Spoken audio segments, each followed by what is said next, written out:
అందరికి నమస్కారం. ఈరోజు మీకు ఒక చిన్న చిట్కా చెప్తాను. అందరు ఈరోజు మిర్చి తోటలందరూ అయిపోయినాక దాన్ని కాల్చేయకండి. దాన్ని అక్కడే వేసి వదిలేసేసి డీకంపోజింగ్ బ్యాక్టీరియా ఎకరాకి 3 కిలోలు మీరు ఆవు పేడ మన కల్లాపు నీళ్ళు ఎలా చల్లుతారో దాంట్లో కలుపుకొని చల్లేస్తే మీకు భూమిలో మాయిశ్చర్ ఉంటుంది. వచ్చే చిల్లి పంటలో మీకు విల్ట్ రాదు, మీకు ఆర్గానిక్ కార్బన్ పెరుగుద్ది.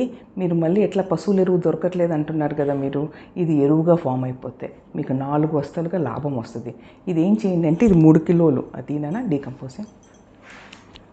మీరు ఇది 3 కిలోలు ఎకరాకి 3 కిలోలు తీసుకొని ఆవు పేడ మీరు కల్లాపు ముగ్గు నీళ్ళు చల్లుతారు కదా, అది ఒకరోజు కలుపుకొని మరుసటి రోజు ఇది కలుపుకొని పొలం అంతా మీరు చల్లండి. అది 3 కేజీలు తీసుకుంటే అదేమైపోద్దంటే మీరు కట్ చేసేసి చిల్లీస్ అంతా అక్కడే ఉంచండి.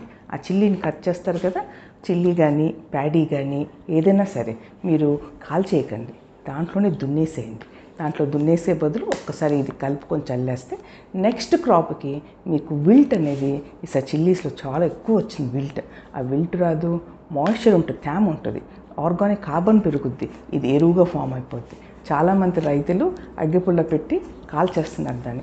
దయచేసి కాలకండి. అట్లనే వరి పొలంలో కూడా ఇప్పుడు కొత్తగా కంప్లైంట్ వస్తుంది మొత్తం తెలంగాణ ఆంధ్ర నుంచి, పంట రావట్లేదు, పెరగట్లేదు, ఏం చేయాలి అని. ఆ యూరియా డిఏపీలు వేసి పంట రాదు.